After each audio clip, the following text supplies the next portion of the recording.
He served 22 years in the military. But at the gate, they didn't see a veteran, just a black man they tried to push to the back. What happened next brought the entire airline to its knees. The American flag fluttered gently behind the taxi as it pulled away from Terminal B of Washington National Airport. Captain Marcus Reed, retired, decorated, and carrying nothing more than a duffel and a folded military blazer, stepped into the terminal with the quiet grace of someone who had long since earned the right to be noticed. At 47, Marcus had the presence of command, tall, broad-shouldered, with a clean-shaven head and calm, observant eyes.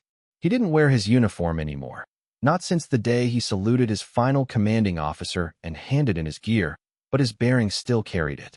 Today, he wasn't headed to war or to rescue victims from hurricane debris.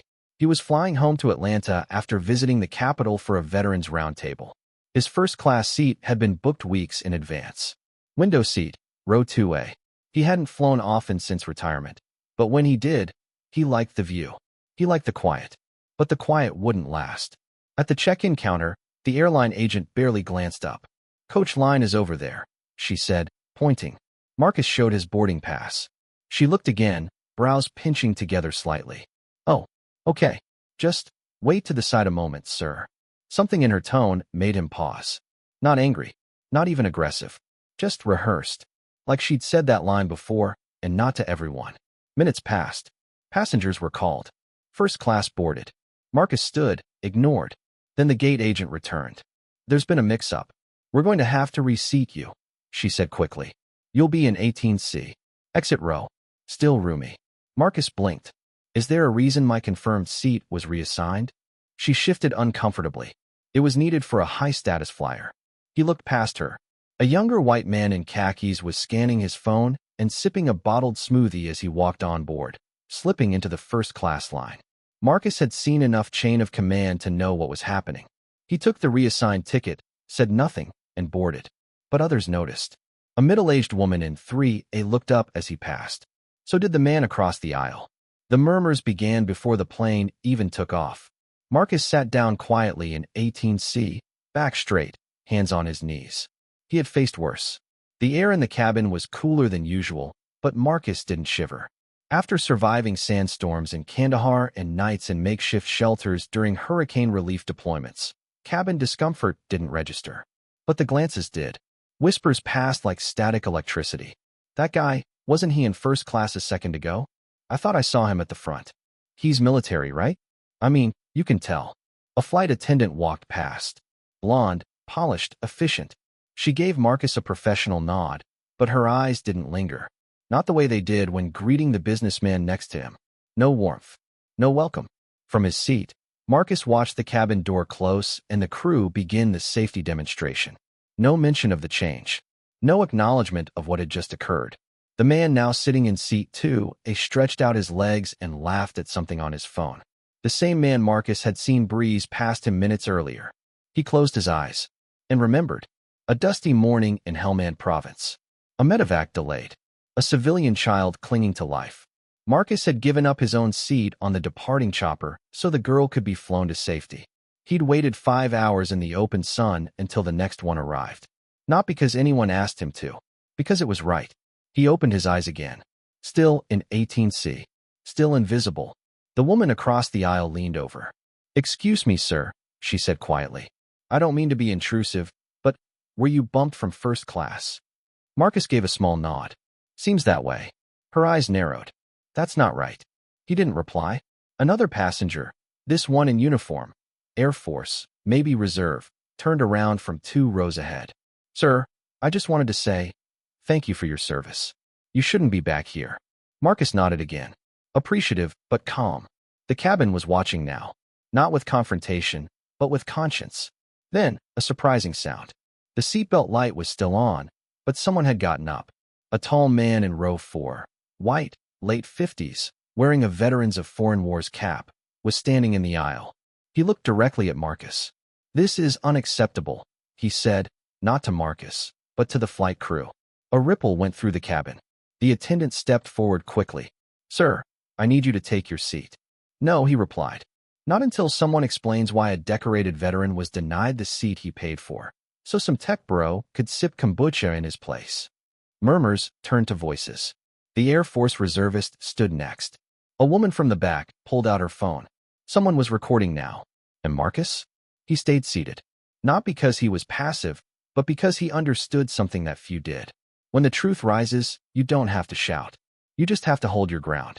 By the time the plane began taxiing, the cabin wasn't just unsettled. It was alive with quiet outrage. More passengers were speaking now, some in hushed tones, others louder, more direct. I saw it with my own eyes, someone muttered near row 7. They switched him out like no one would notice, said another. Would this have happened if he were white? A voice asked bluntly. The flight attendants were rattled. Their perfectly rehearsed smiles were slipping. Brandon, the head steward, walked briskly down the aisle, stopping beside Marcus. Sir, he said, his voice too polite to be sincere. Would you like to return to your original seat? We're happy to make that accommodation. The camera phones were on him now. Marcus looked up slowly. His voice was low, steady. I don't need to be accommodated. I needed to be respected the first time. The words landed like a gavel. He didn't say it to shame anyone. He said it because it was true, and every person within earshot felt the weight of it. The man in seat 2A was staring forward, pretending not to hear. His posture stiffened.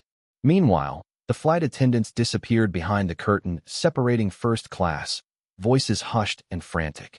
A few minutes later, the pilot made an announcement, not about turbulence, not about arrival time, but a vague apology. Ladies and gentlemen, we understand there was a seating miscommunication earlier. We'd like to assure you that our team values all passengers equally, and we're doing our best to resolve the matter. But it was too late. What had started as a quiet slight had become something much bigger. In row 12, a woman was live-streaming. In row 9, a journalist from a national publication had already begun drafting a post. And back in row 18, Marcus sat motionless. Still calm, still not asking for anything. Because this wasn't about upgrades or status. This was about dignity. And the entire plane knew it. The plane had only been in the air for 25 minutes when Marcus noticed the cabin crew had stopped smiling altogether. Flight attendants moved stiffly through their routines, whispering behind drawn curtains. Passengers who had earlier been absorbed in their tablets or drinks were now scrolling social media, watching a storm unfold in real time. Because by now, the story had left the plane. The woman in row 12 had nearly 300,000 followers. Her live stream, captioned, "They denied a black veteran his seat." On camera, "Watch this," had already been picked up by 3 news outlets. Her followers were tagging the airline's Twitter, Instagram, even its stock ticker. The trending hashtag was short and sharp, #SeatForService. Back in the cabin, the energy had shifted. It wasn't just about Marcus anymore. It was about what he represented: service dismissed, honor overlooked, respect withheld. And then the pilot's voice returned. This time different. "Ladies and gentlemen, this is your captain speaking. I've just been made aware of a situation involving one of our passengers that, frankly, doesn't reflect the values I've served under during my 18 years flying." Pause. As a veteran myself, I'd like to say, Captain Marcus Reed, we thank you for your service. And I apologize, on behalf of this crew and this airline, for what happened before this flight began. The silence that followed was heavy. And then, applause. Not scattered. Not polite. A wave. Row after row joined in. Not just the passengers who had seen what happened. Everyone. Marcus didn't smile. He didn't need to. He simply placed his hand gently over his heart and nodded once. When the plane landed 40 minutes later, the gate wasn't quiet. There were cameras waiting. So were airline executives, sweating through their collars, holding printouts with his name on them. A formal apology was offered on the spot. He accepted it with a firm handshake and 4 simple words. Do better next time. But it wasn't the handshake that made headlines. It was the moment before that, when the flight's crew stepped aside, and every passenger in row 18 and beyond stood up to let Marcus off the plane first. He walked past them silently, still upright, still composed, still a soldier in a country that had just been reminded who fights for it. By the next morning, the incident had crossed oceans. Cable news panels dissected it. Morning anchors replayed the video on loop.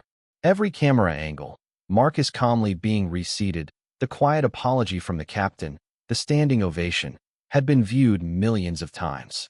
Veteran denied first class for being black.